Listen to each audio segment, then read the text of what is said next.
Hey, what's up, everybody? It's Charles, and welcome you guys to another episode of the Dreamerspro Show, where we cover everything from sports, hot topics, classic debates, entertainment, and we give you guys a fresh perspective on things and how we see them. And as y'all know, the Brooklyn Nets are absolutely mired in drama. These guys are putting together Shakespeare plays right now, man. It is nothing but drama in Brooklyn. Golly. It has been one thing after the other, and if I'm not mistaken, and I want to be absolutely 100% certain about this, let me just make sure I'm 100% right. If I'm not mistaken, the Brooklyn Nets, let me just look at the standings right now. They have they are 2-6, and they are currently the 13th seed in the Eastern Conference. The Brooklyn Nets are a disaster right now. They're a total disaster, and yesterday was just the latest example of it. As you know, they fired head coach Steve Nash, right? Fired him. He was out of there. And then subsequently, they went on to play against the Chicago Bulls, and they lost yet another game. And I think in that game, the Brooklyn Nets ended up giving up 108 points and only scoring 99 points in that game. And they lost another game. And of course, after the game, they were asking the players about, you know, the news of Steve Nash being fired. Now, one person decided that he was going to absolutely go off on the Brooklyn Nets organization, and especially Kyrie Irving and Kevin Durant, and that person was Charles Barkley. Charles Barkley yesterday on NBA on TNT, when asked by Ernie Johnson to comment on the situation that's taking place in Brooklyn, he absolutely did not hold back, man. So for those of you who missed what Charles Barkley had to say about the drama going on in Brooklyn, take a listen to what he had to say here, and I'm going to come back and react to it. Take a listen to that there. Well, first of all, Steve Nash is a scapegoat. Let's get that out of the way. Steve Nash is a scapegoat for these players acting like idiots and fools.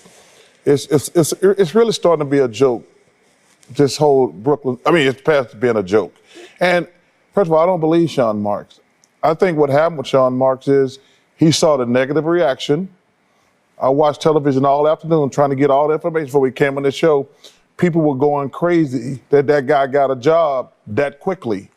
And I think they said, yes. So I think they says, man, we already doing a lot of stupid stuff. Why are we going to do something stupid tomorrow? So that's what I think happened, because, when Woj is pretty damn good. He don't normally just go out there with stuff, but I think every person I saw on television today says, man, it's a little soon to be giving him a job. Who, Ime Udoka? Yes. So you believe that I heard, this is just what I heard. He said, no one's hired. He never said that is not our guy or he's not in consideration. So there is a difference between not being hired and not being in consideration. So for me, let's see what these 48 hours brings, because but the negative effect of bringing him in, you think that would be negative? First of all, I hope Coach Udoka gets another job. Right. I hope he gets another job. He deserves another job. He did a fantastic job. I don't get into people's personal life. That being said, this is not with the stuff going on there. It's a bad look to bring him in. You think so? Yes. I don't know. Because he hasn't served any penance, Kenny. The penance is with the Boston Celtics, not the Brooklyn Nets. But to do whatever happened. But his serving his penance with the team that is actually with the Boston Celtics. It has nothing to do with Brooklyn. But he's not spending the whole year. If he's gonna get a job tomorrow. Yeah, but that's not his fault that he's still qualified. They're probably gonna fire him anyway. Well, they are. They probably are going to fire him, but it's just a bad look. And from a public perception, you let these players run this man off his job because they were acting like fools. The players, this is all on Kevin Durant and Kyrie Irving and Ben Simmons. Steve Nash is just a scapegoat.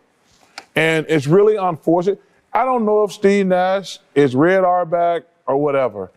This thing was never going to work when he said, we don't need a coach. When they get, it's not like we have a coach, like we're all the coach. We're all the coach. Kyrie and said, I was watching these shows today. This team did pretty good in the playoffs like 3-4 years ago.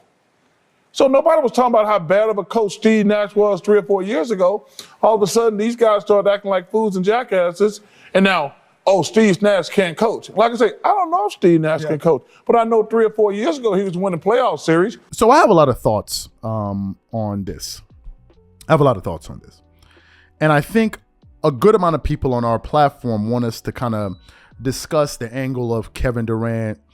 I saw a lot of people talking about, he gets coaches fired. They want to talk about, does Kevin Durant create a toxic situation? People want me to discuss this aspect of it. And really, they're trying to find out, should KD be blamed, right? As you all know, Kevin Durant is the best player for the Brooklyn Nets. No question about it. And he's in a leadership position, whether he likes it or not. Now, it's important to say that in the offseason, I think Kevin Durant saw this coming. And it was one of the reasons that I believe he wanted out of Brooklyn. And I was one of the people pushing for him to leave Brooklyn because I thought that there was no point in staying in Brooklyn. And especially after you saw them go after Ben Simmons, right? You knew something was up. To this day, I cannot understand why people were so happy about the Brooklyn Nets trading for Ben Simmons, Stephen A. Smith and all. It's a good job. Now, I was one of the people that thought that maybe the Brooklyn Nets can come out of the conference this season, but I thought that these guys are going to be better. Ben Simmons is not better. As a matter of fact, now that we're talking about Ben Simmons, and I'm not blaming this on Ben Simmons, I'm going to come back to Kevin Durant momentarily. I just want to pull up Ben Simmons' numbers just to show you guys what these Hall of Fame numbers he's putting up.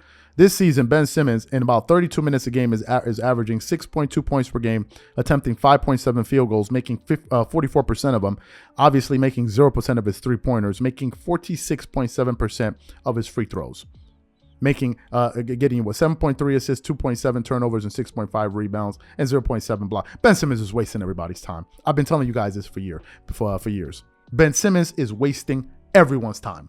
Everybody's time. Forget about what these people are talking. Ben Simmons is not serious. This guy's not even averaging 10 points per game, right? Not even 10. So you got Ben Simmons there. He's not improving.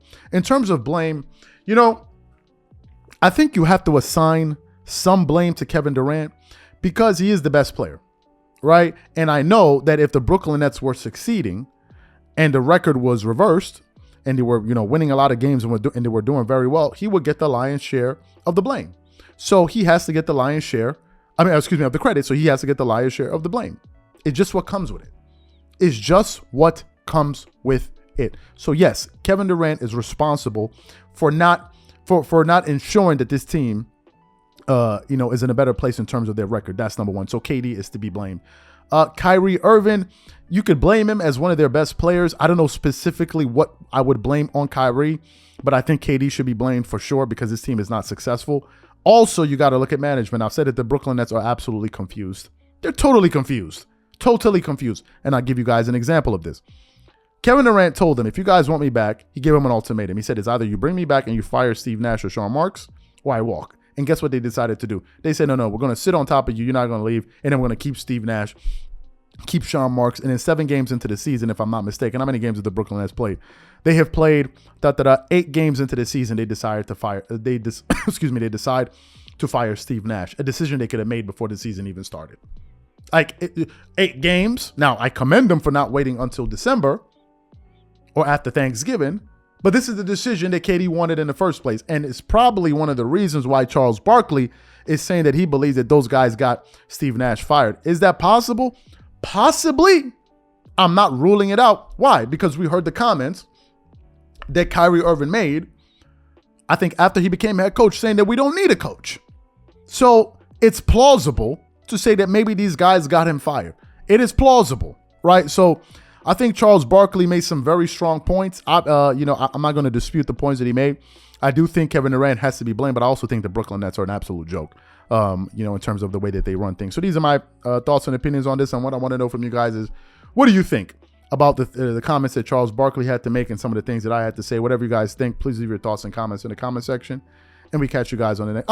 And finally, before I leave, there are going to be some people in the audience that are going to say, all you do is talk about what other people talk about. How much you want to bet this is going to be Shannon Sharp and these boys and all these other guys are going to be talking about what Charles Barkley talking about. Y'all are clowns with it. Catch y'all on the next one. Peace.